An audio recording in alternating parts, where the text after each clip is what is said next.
Hello students, welcome to my channel. तो देखो, आपको यहाँ पर TY BCom स्टेटिस्टिक्स के लिए मैं 2016 और 2017 के वेन के जो पेपर है उसके शॉर्ट क्वेश्चन यहाँ पर आपको सॉल्व करवा रहा हूँ।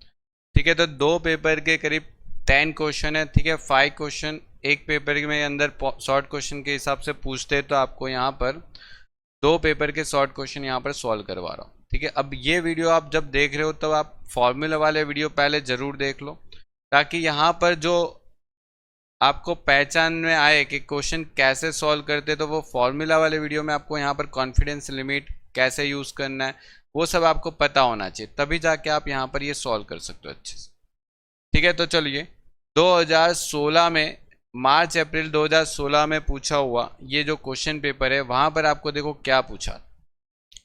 From the following information obtained about the random sample taken from the normal population, mean they रखा है, मतलब कि x बार हो गया और x माइनस एक्स बार का स्क्वायर 250। ओके, और यहाँ पर देखो ये जो 26 है वो आपके लिए n होता है। ओके, और यहाँ पर बोला गया है obtain 90% confidence limit of population. देखो यहाँ पर बोल दिया वेरिएशन। ओके, वेरियांस मतलब वेरियांस की पॉपुलेशन, वेरियांस की कॉन्फिडेंस लिमिट निकालनी है। वेरियांस की कॉन्फिडेंस लिमिट निकालनी है मतलब आपने वीडियो अगर देखा है तो काय स्क्वायर कैलकुलेट होता है, काय स्क्वायर की लिमिट निकालनी। ठीक है, काय स्क्वायर के चैप्टर में जाना पड़ेगा यहाँ पर इधर। मतलब देखो यहाँ पर आपको क्या करना है, आपके पास यहाँ पर पहले तो n है 26।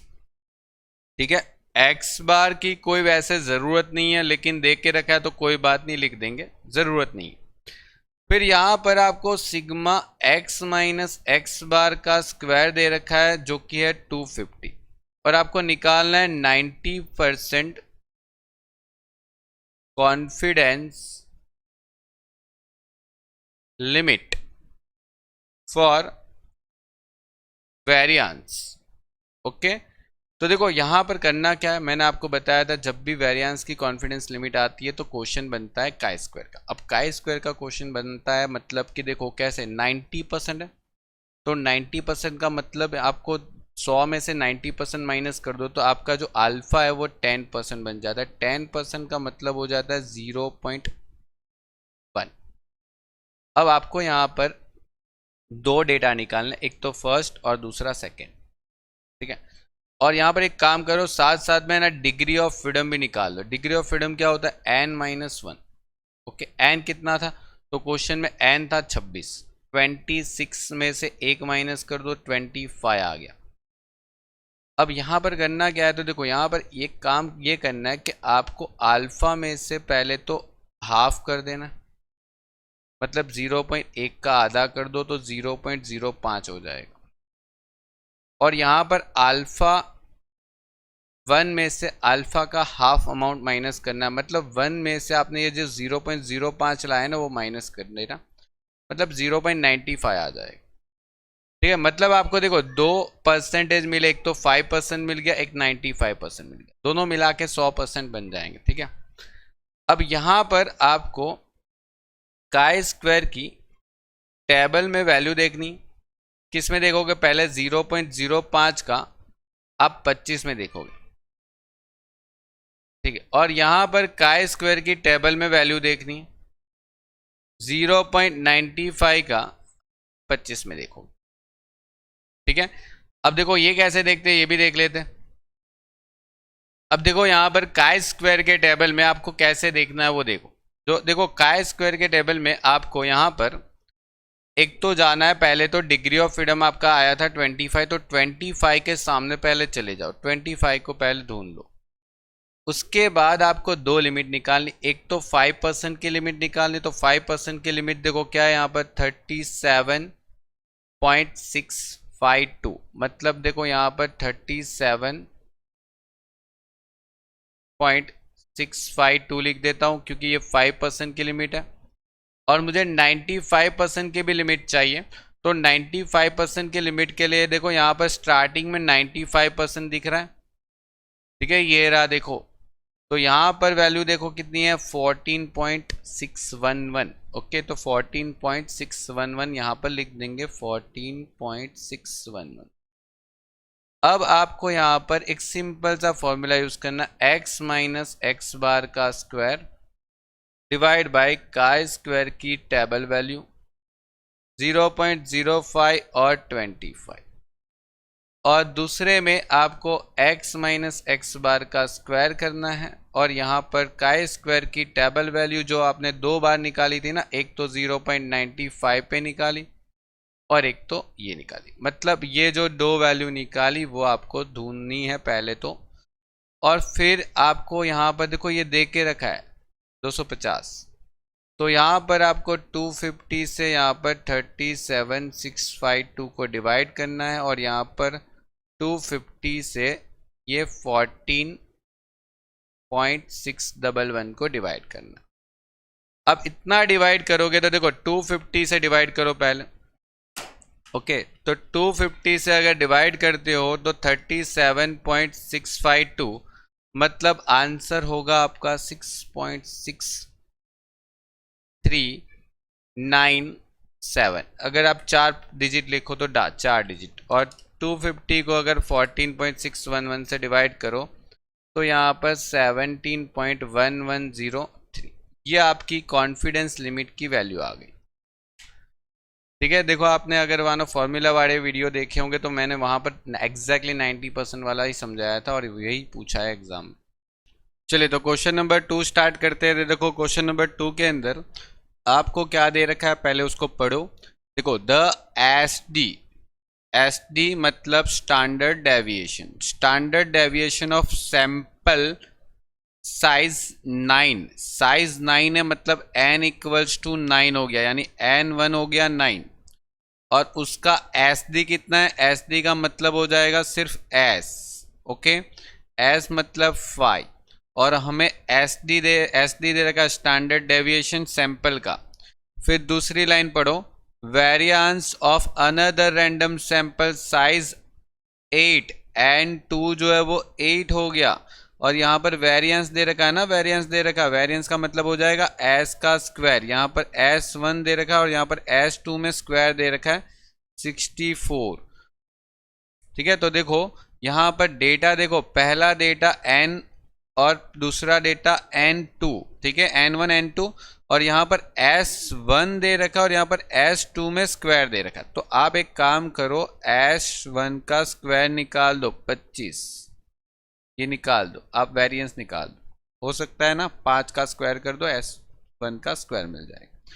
यहाँ पर अब आपको क्या करना है, F की वैल्यू निकालनी, यानी F स्टैटिस्टिक की वैल्यू निकालनी, F कैलकुलेशन की वैल्यू निकालनी। अब देखो यहाँ पर F की वैल्यू निकालने के लिए पहले तो आपके पास कैपिटल S1 स्क्वायर होना चाहिए और कैपिटल S2 स्क्वायर होना चाहिए, और वो नहीं है तो आप n1 S1 square divide by n1 minus 1 वाली फॉर्मूला यूज कर सकते हो, n2 S2 स्क्वायर और n2 माइनस 1, क्योंकि आपके पास जो s है ना वो स्मॉल s है। ठीक है, आपके पास क्वेश्चन के अंदर जो s है वो सैंपल का s है, और आपको पॉपुलेशन का चाहिए कैपिटल S, मतलब यहाँ पर 9 इंटू 25 डिवाइड बाई 9 माइनस 1, और यहाँ पर 8 इंटू 64 डिवाइड बाई 8 माइनस 1, कितना हो जाएगा चेक कर लो, 9 इंटू 25 डिवाइड बाई 8, मतलब देखो 9 इंटू 25 डिवाइड बाई 8, ठीक है, 9 माइनस 1 करोगे तो 8 आएगा, तो 28.125 आ गया, और यहाँ पर 64 इंटू 8 डिवाइड बाई 7, मतलब 73.14, और यहाँ पर अभी F कैलकुलेट की वैल्यू निकालने के लिए आपको पता है क्या करते थे, जो वैल्यू बड़ी होती है वो ऊपर होती है, ठीक है, डिवाइड में जो छोटी वैल्यू होती है वो होती है, मतलब देखो यहाँ पर S2 की वैल्यू बड़ी है तो S2 स्क्वायर ऊपर रखेंगे और S1 की वैल्यू डिवाइड में रखेंगे, तो 73.14 और यहाँ पर 28.125, मतलब 18.125 को डिवाइड करोगे तो आपको यहाँ पर मिल जाएगा 2.6। ठीक है, ये आपकी वैल्यू आ जाएगी, चेक कर लो आंसर। ठीक है, कंप्लीट, बस इतना ही निकालना है आपको, इसका 2 मार्क्स आपको मिल जाएगा, शॉर्ट क्वेश्चन है। ओके, आगे बढ़ते। आगे देखो question number 3, most important question है। ठीक है, मैंने बहुत बार एग्जाम पेपरों में ये क्वेश्चन देखा है। ठीक है, हर साल मैं पेपर सॉल्यूशन करवाता हूँ, मैं हर बार ये क्वेश्चन कहीं ना कहीं देखता हूँ, या तो शॉर्ट क्वेश्चन में या तो अंदर की साइड भी आपके क्वेश्चन में होते। क्या लिखा है, the value of coefficient of correlation. देखो यहाँ से पता चल जाना चाहिए कोफिशिएंट ऑफ कोरिलेशन 20 पेयर, मतलब 20 पेयर का आपने दे रखा है, मतलब n हो गया 20। और आपको कोफिशिएंट कोरिलेशन का मतलब हो जाता है r, और r की वैल्यू देखो क्वेश्चन के अंदर क्या दे रखी है, -0.2।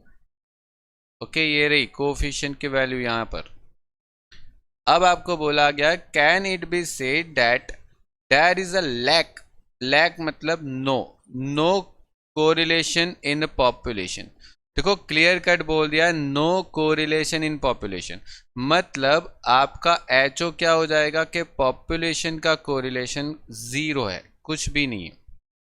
ठीक है, मैंने बताया था ना कि इसकी वैल्यू क्या होती है, ये जो होता है पॉपुलेशन कोरिलेशन होता है, पॉपुलेशन कोरिलेशन, इसको हम पॉपुलेशन कोरिलेशन बोलते हैं।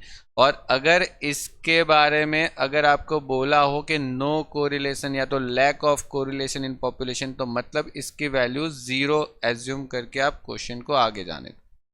ठीक है, अगर आप ये वीडियो देख रहे हो तो उससे पहले फॉर्मूला वाली वीडियो देख लोगे, तो आपको मैंने वहां पर समझाया हुआ है कि जब भी पॉपुलेशन कोरिलेशन 0 होता है तो मतलब ये क्वेश्चन टी टेस्ट की मेथड से करना पड़ेगा। तो टी की कैलकुलेट वैल्यू कितनी, फॉर्मूला के अकॉर्डिंग r मॉड्यूलस n-2 और अंडर रूट के अंदर 1 - r², 1 - 0.2 अंडर रूट के अंदर n कितना हो गया 20 - 2 डिवाइड बाय 1 - -0.2 का स्क्वायर, मतलब देखो यहाँ पर 0.2 हो जाएगा। देखो मॉड्यूलस दो लाइन के बीच में है तो माइनस का क्या हो जाता है प्लस, ये तो सबको पता है, अभी इतना मैथ्स तो आप सब जानते हो। ठीक है, टीवाई में बैठे हो तो। और यहाँ पर 4.24 हो जाएगा ना, 20 में से 2 गया 18, 18 का अंडर रूट, और डिवाइड में जो होगा वो क्या होगा, तो देखो 1 - -0.2 का स्क्वायर करोगे तो 0.04 होगा, और कैलकुलेटर पे करके चेक करना, कुछ स्टूडेंट यहाँ पर 0.4 लिख देते हैं ओरली करके। ठीक है, तो ये चीज़ भी थोड़ा ध्यान रखा करना। और फिर क्वेश्चन के अंदर क्या करोगे, फाइनली एक टी की कैलकुलेट वैल्यू निकाल के दो। टी की कैलकुलेट वैल्यू क्या होती है, तो देखो टी की कैलकुलेट होगी 4.24 into 0.2 divide by under root में क्या आंसर आएगा डिवाइड में, तो अंडर रूट में जो आंसर होगा 0.96 होगा, और उसका अंडर रूट होगा, तो आपका फाइनली आंसर क्या होगा। ठीक है, फाइनली आंसर क्या आ रहा है चेक करो, तो आपका यहाँ पर आंसर होगा 0.865। ओके, ये आपका यहाँ पर फाइनल आंसर आ जाएगा। अब यहाँ पर आप डिग्री ऑफ फ्रीडम निकाल लो, तो डिग्री ऑफ फ्रीडम होता है n-2, ध्यान रखना इसमें n-2 होता है, मैंने फॉर्मूला वाले वीडियो में समझाया हुआ है, 20 - 2 और यहाँ पर 18। तो आपकी टी कैलकुलेट की वैल्यू तो आपकी आ गई। अब टेबल की वैल्यू कैसे निकालोगे, तो देखो 18 को आप किस में देखोगे, 0.05 में चेक कर लो। ओके, 0.05 में चेक कर लो, तो 0.05 में 18 को चेक करोगे तो यहाँ पर 18 की वैल्यू 0.05 में क्या आ रही, ये रहा, सॉरी उसके ऊपर की वैल्यू आएगी। ओके, मिस्टेक हो गई, ये वैल्यू आ गई 2.101। ओके, तो यहाँ पर 2.101 आपका आंसर हो गया। ठीक है, ठीक से देख लेना, यहाँ पर जो सेकेंड लास्ट यानी यहाँ से तीसरी वैल्यू है, और यहाँ पे भी ये वैल्यू आपकी रहेगी। कुछ नहीं बोला तो आप 5% टेस्ट ही करोगे, और यहाँ पर टी की कैलकुलेट वैल्यू, टी की जो टेबल वैल्यू है उसके साथ कंपेयर करोगे 865 और 2.101, मतलब ये लेस देन आ गया, आप लिखोगे HO is accepted. Okay, at 5% level of significant. Okay, आप इतना लिख दो। कंप्लीट हो गया, ये आपका क्वेश्चन यहाँ पर फिनिश। ठीक है, चलो आगे बढ़ते हैं क्वेश्चन के अंदर। अब देखो यहाँ पर चौथा क्वेश्चन है जहाँ पर अल्फा दे रखा है और आपको हर्विज का रूल्स पूछा है, और ये तो बहुत सिंपल हो गया।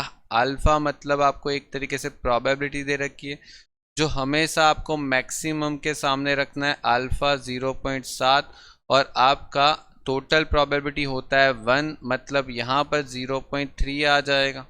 ठीक है, 1 माइनस अल्फा कर लो, 1 माइनस 0.7 0.3 हो गया।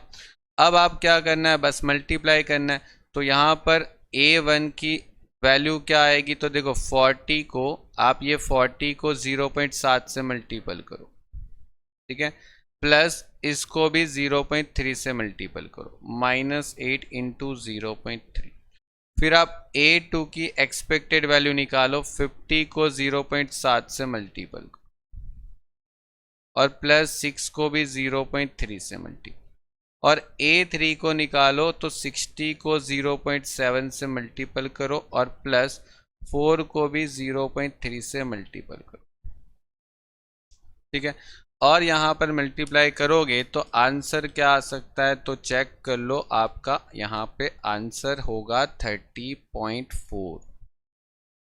50 इंटू 0.7 और 6 इंटू 0.3 मतलब यहाँ पर 36.8 आंसर आए। 60 इंटू 0.7 और यहाँ पर 4 इंटू 0.3 आंसर हो जाएगा यहाँ पर 80। ओके, 60 इंटू 0.7 और 4 इंटू 0.3 यहाँ पर आंसर आपका हो जाएगा 43.2। ओके, और यहाँ पर जो आंसर आपका आया उसमें मैक्सिमम वैल्यू कौन प्रोवाइड करवा रहा है, तो मैक्सिमम वैल्यू आपको प्रोवाइड करवा रहा है A3। मतलब लिख दोगे कि A3 is best act. Okay, कौन सी रूल्स के अकॉर्डिंग, हर्विज के रूल्स के according.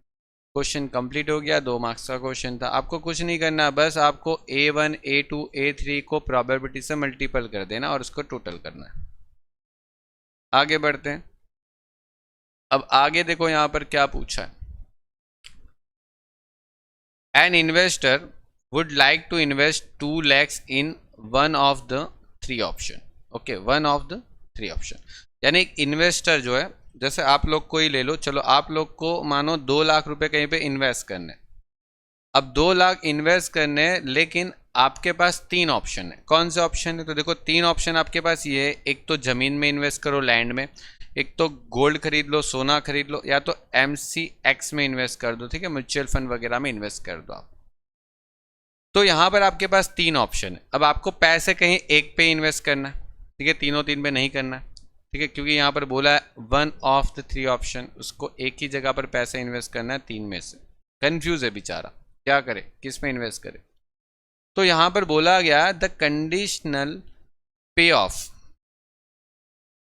Investment is given below.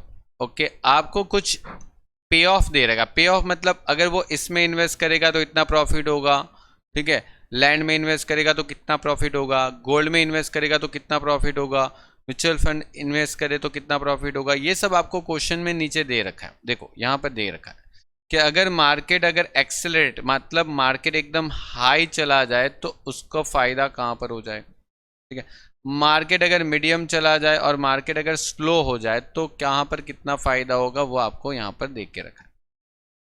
ठीक है, यहाँ पर ये आपको देख के रखा है।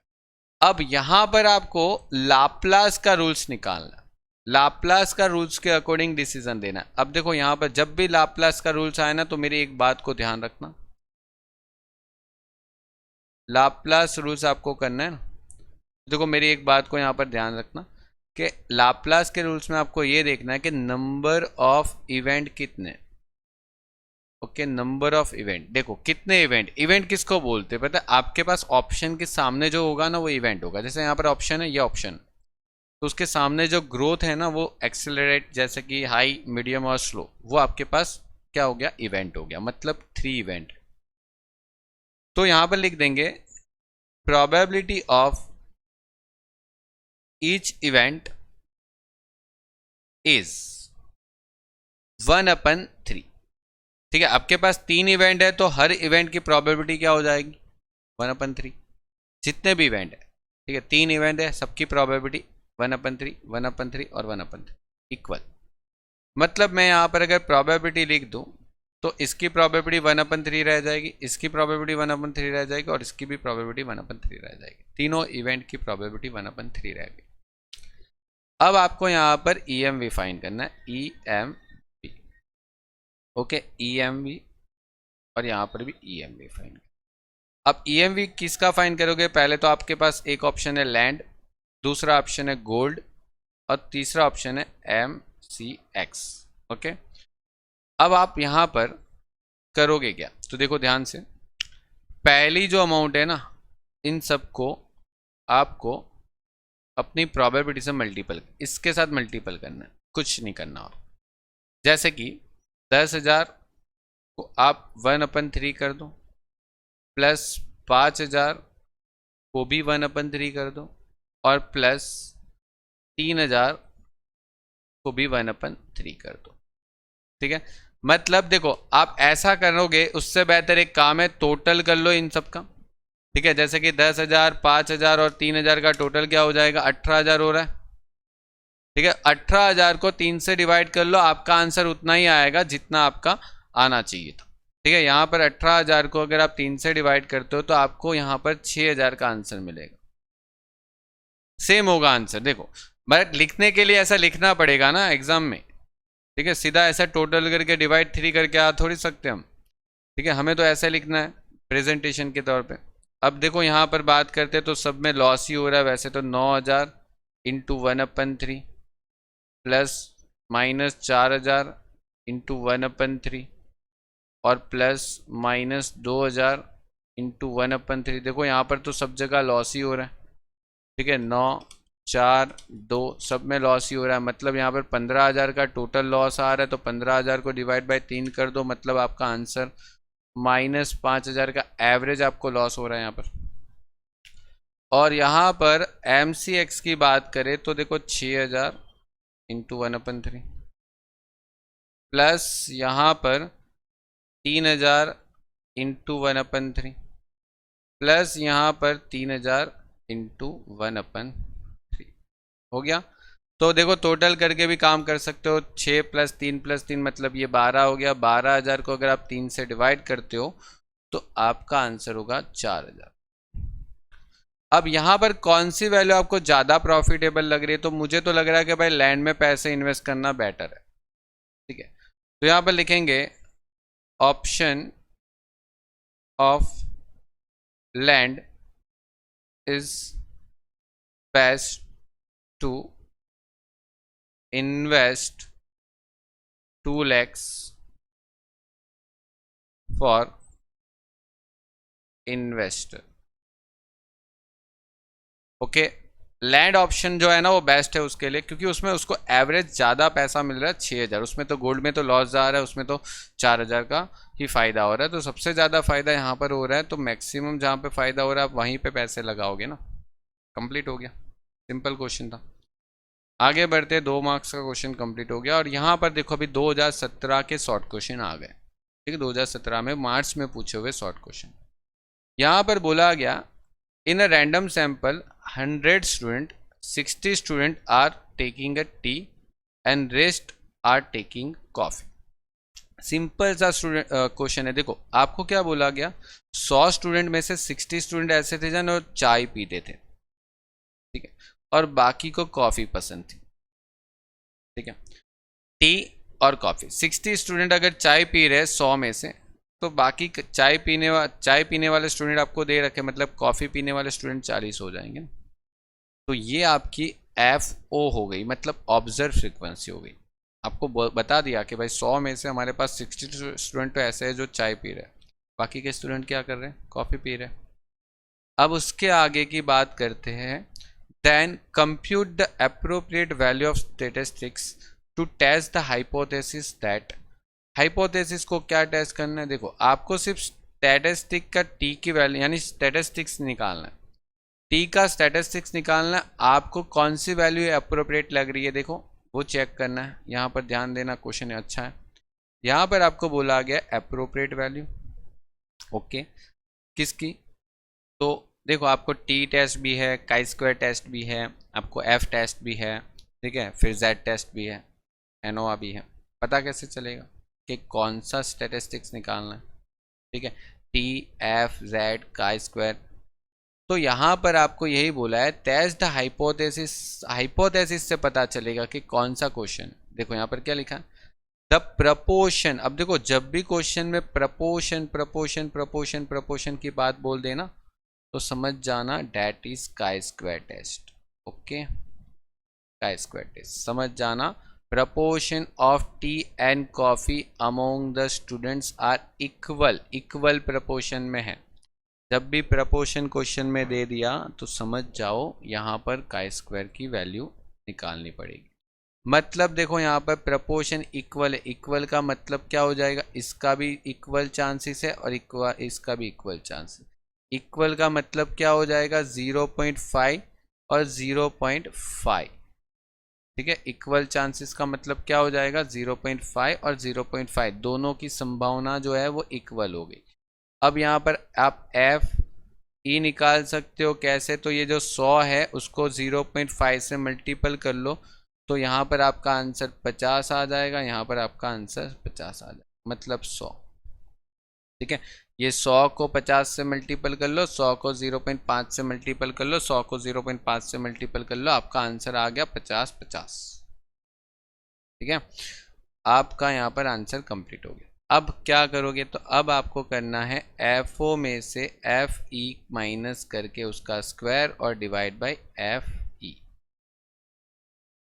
ठीक है, डिवाइड बाय एफ। एक सेकंड में थोड़ा ठीक से लिख देता हूँ, चलिए। F O minus F E का square divide by F E करना है।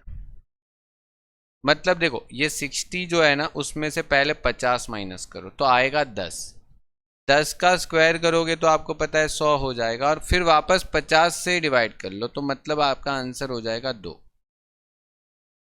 ऐसे ही यहाँ पर करो, 40 में से 50 माइनस करो मतलब -10, -10 का स्क्वायर करो और 50 से ही डिवाइड कर लो तो आपका यहाँ पर आंसर हो सकता है 2।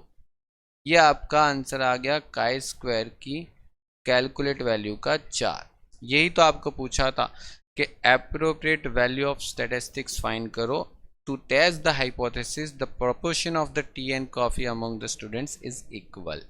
मतलब आपको ये पूछा गया कि चाय पीने वाले और कॉफ़ी पीने वाले की जो प्रपोर्शन है वो इक्वल। अब मैंने बोला प्रपोर्शन के बारे में क्वेश्चन पूछे, दैट मीन्स के काई स्क्वायर टेस्ट। ओके, कंप्लीट, आगे बढ़ते हैं।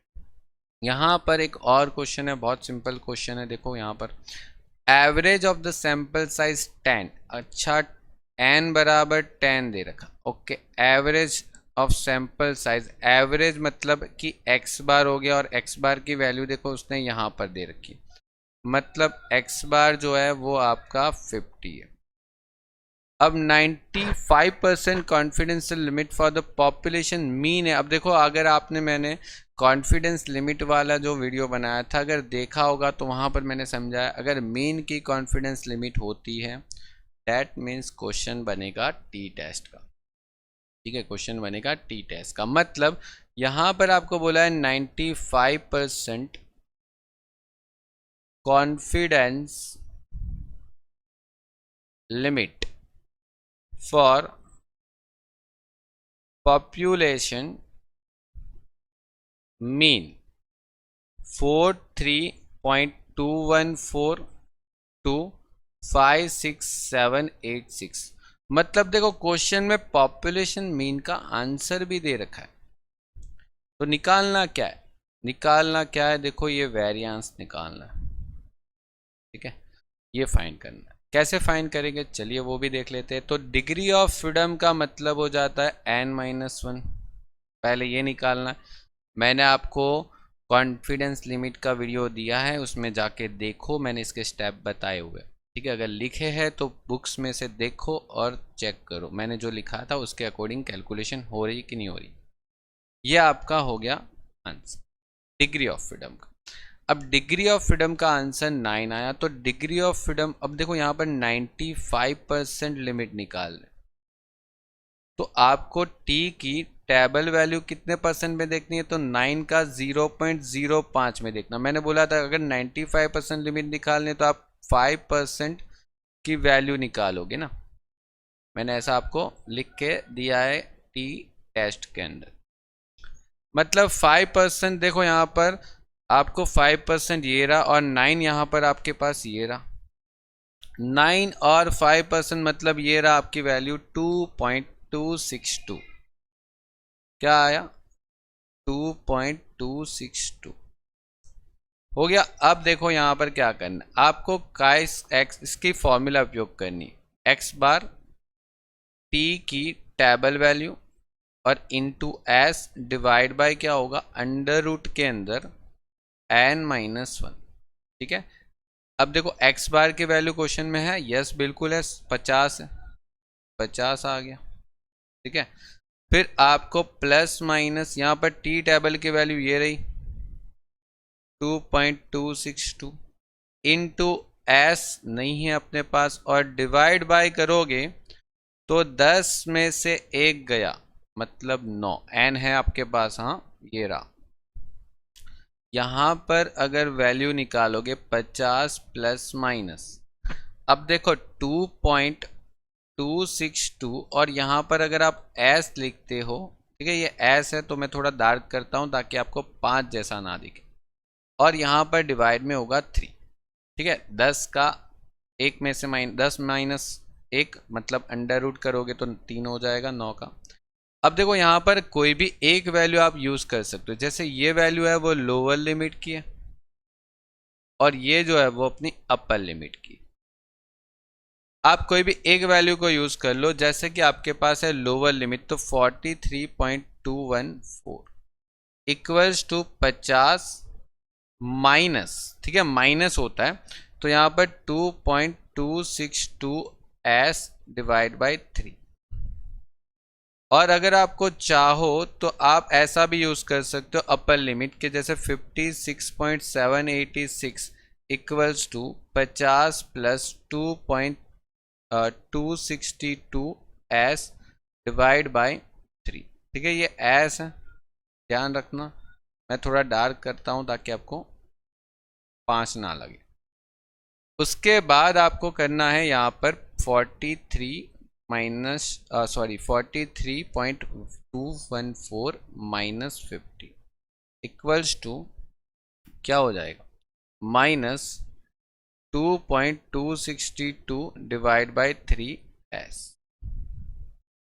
ठीक है, तो देखो 43.214 में से अगर 50 माइनस करते हो तो आपका आंसर होगा -6.786, और ये जो सामने 3 जाए तो मल्टीपल, और डिवाइड में अगर -2.262 जाए तो आपको यहाँ पर s की वैल्यू मिलके आएगी कितनी, चेक कर लो कितनी आ रही है x की वैल्यू, 9 आ रही है।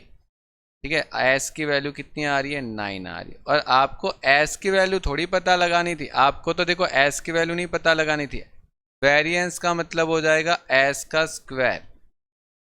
ओके, मतलब आपको s के स्क्वायर की वैल्यू चाहिए तो s का स्क्वायर कितना होगा, 9 का स्क्वायर कर लो तो 81। ये आपका आंसर आ गया।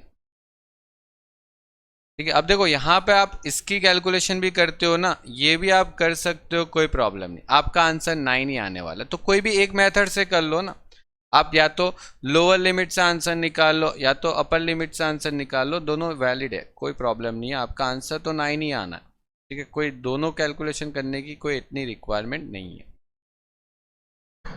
चलिए, तो देखो ये जो एक क्वेश्चन है वो वापस आपका सेम आया। ठीक है, मैंने प्रीवियसली अभी इसी वीडियो के अंदर करवा दिया आपको।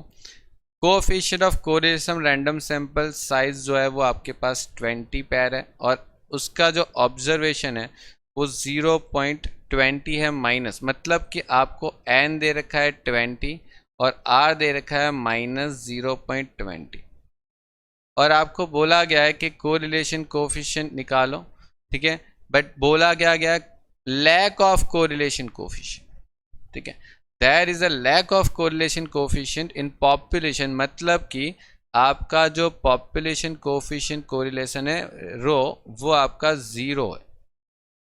इसके बारे में आपको एनालिसिस करना है using the 5% level of significance. तो देखो अभी अभी मैंने ये क्वेश्चन आपको यहाँ पर करवा दिया 2016 के पेपर में ये क्वेश्चन पूछा था। ठीक है, यहाँ पर ही देख लो, सेम क्वेश्चन ये रहा, सेम क्वेश्चन है। ठीक है, यही सेम क्वेश्चन आपको यहाँ पर दो बार पूछ लिया, एक तो 2016 में और एक तो 2017 में वापस सेम क्वेश्चन रिपीट आ गया। तो देखो ऐसा कभी कभी नसीब होता है कि कई बार आप सेम क्वेश्चन करते हो और वही इस साल के एग्जाम में हो जाता है। ठीक है, पुराने पेपर में से एटलीस्ट थोड़े बहुत क्वेश्चन तो रिपीट होते ही है। चलो क्वेश्चन रिपीट सेम ना हो तो मेथड तो वही रहती है, वही मेथड रिपीट होगी। तो यहाँ पर ये क्वेश्चन आप यहाँ पिछले टॉपिक से कर सकते हो। आगे बढ़ते हैं, यहाँ पर देखो वापस आपका वही आ गया, हर्विस का रूल्स आ गया और आपको बोला गया अल्फा। मतलब आपको यहाँ पर प्रोबेबिलिटी दे रखा है और प्रोबेबिलिटी आप अल्फा को किसको दोगे, मैक्सिमम को। मतलब ये 0.8 हो गया तो ये बच गया 0.2, क्योंकि आपका टोटल क्या होना चाहिए, 1 होना चाहिए। ठीक है, अब यहाँ पर आप ए, बी और सी सबकी वैल्यू निकालोगे। ठीक है, जिसको हम एक्सपेक्टेड वैल्यू ही बोलेंगे, ई एम वी क्या होना चाहिए 160। देखो 160 को उसकी प्रोबेबिलिटी से मल्टीपल कर लो 0.8 प्लस माइनस 32 को उसकी प्रोबेबिलिटी से मल्टीपल कर लो, आंसर आ गया। ठीक है, इसका EMV निकाल लेंगे, एक्सपेक्टेड वैल्यू। तो देखो 200 को 0.8 से मल्टीपल कर लो और प्लस 24 को 0.2 से, और EMV आप निकाल लोगे C के साथ। मतलब आप 240 को 0.8 से मल्टीपल कर लो और 16 को 0.2 से कंप्लीट। तो देखो ये आपको क्वेश्चन वापस ऐसे ही पूछ लिया, बस सेम प्रीवियस ईयर के पेपर में से ही था, बस सिर्फ डेटा ही चेंज किया और तो लगभग कुछ नहीं किया। ठीक है, तो यहाँ पर 121.6 आ रहा है आपका आंसर। फिर 200 को 80 यानी 0.8 से मल्टीपल करोगे और 24 को 0.20 से मल्टीपल करोगे तो मतलब आप यहाँ पर 164.8 बोल सकते हो। 240.80 और 16.20 तो यहाँ पर आपका आंसर 195.2, मतलब यही आपका मैक्सिमम आ रहा है। तो आप यहाँ पर लिख सकते हो कि act C is best option. Okay, ये आपका आंसर हो गया। 2 मार्क्स यहाँ पर डायरेक्ट मिल जाएंगे, कुछ भी नहीं करना आपको। चलो ये लास्ट क्वेश्चन हो गया। देखो यहाँ पर क्या लिखा, क्या है, बेस्ट डिसीजन बता लगाओ कौन सी मेथड से। तो मिनिमम मैक्सिमम रेगरेट रूल्स की मेथड से करना है। Okay, minimum maximum regret rule. Okay चलिए, तो ये करते हैं। देखो सबसे पहले आपको यहाँ पर क्या करना है, अपॉर्चुनिटी लॉस टेबल निकालना। ओके, अपॉर्चुनिटी लॉस टेबल निकालना। ओके, अब यहाँ पर अपॉर्चुनिटी लॉस टेबल कैसे निकालते हो, तो देखो मैंने आपको बोला गया कि जब भी आप अपॉर्चुनिटी लॉस टेबल बताते हो तो इवेंट वाइज बनाते हो। कैसे, इवेंट वाइज। ओके, कैसे बनाते हो, इवेंट वाइज, यानी आपको एक एक इवेंट को देखना है। तो अब देखो यहाँ पर इवेंट आपके पास यहाँ पर है।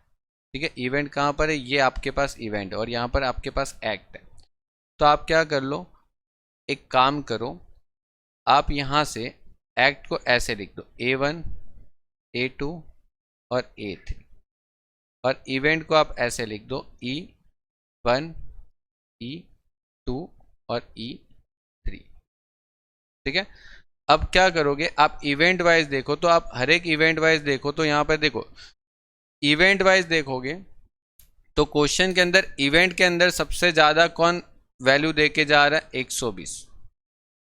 ठीक है, सबसे ज्यादा वैल्यू कौन देके जा रहा है, देखो ध्यान रखना मैंने एक्ट यहां पर लिखा है और इवेंट मैंने ऊपर रख दिया। ठीक है, मैंने टेबल के जो डेटा है उसको मैंने पलट दिया। ठीक है, मैंने रो को कॉलम में, कॉलम को रो में कर दिया ताकि हमारी आगे की कैलकुलेशन थोड़ी इजी रह जाए। तो आप यहां पर क्या कर सकते हो, तो देखो यहां पर आपके पास 120 सबसे ज्यादा है, तो सॉरी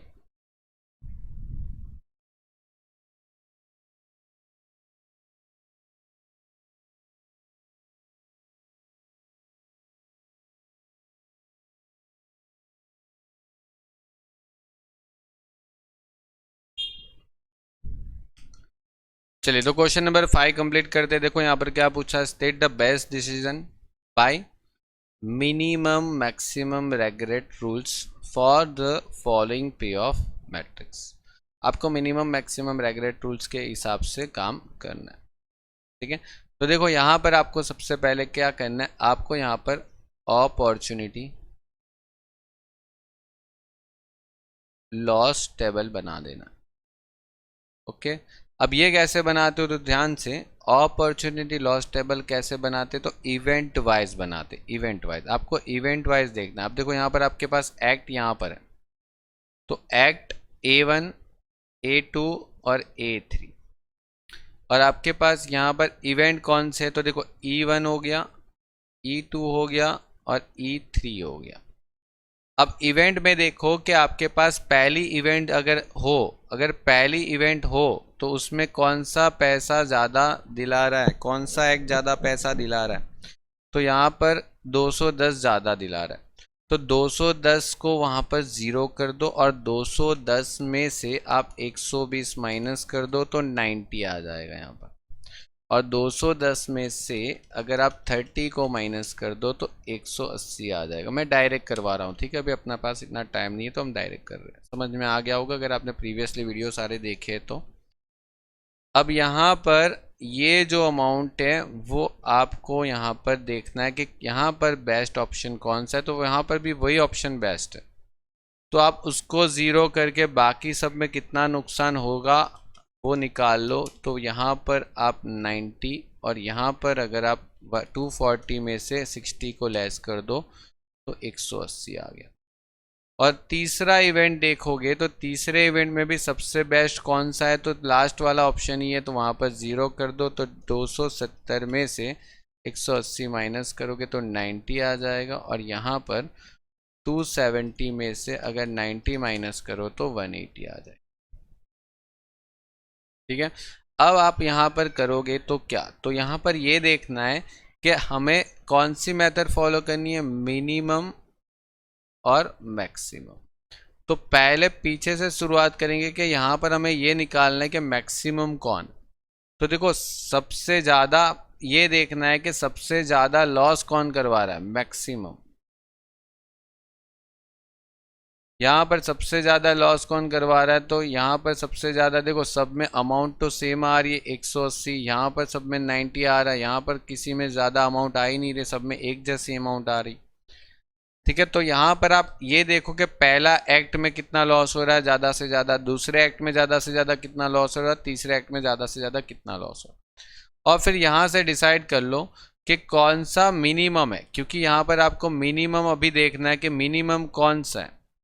तो यहाँ पर सबसे कम कॉस्ट कहाँ पर लॉस हो रहा है, ये मैक्सिमम लॉस निकाल लिया, उसमें से अभी ये पता लगाओ कि मिनिमम लॉस कहाँ पर हो रहा है, तो मिनिमम लॉस यहाँ पर हो रहा है। मतलब आप डिसाइड कर लोगे कि A3 इज बेस्ट एक्ट, ठीक है। तो ये आपका हो गया शॉर्ट क्वेश्चन प्रीवियसली 2 ईयर के पेपर के, ओके, जिसमें मोस्टली क्वेश्चन रिपीटेड भी है। आप देख सकते हो रिपीटेड क्वेश्चन नहीं है तो रिपीटेड मेथड तो है ही, तो इस हिसाब से इस साल के पेपर आ सकते हैं।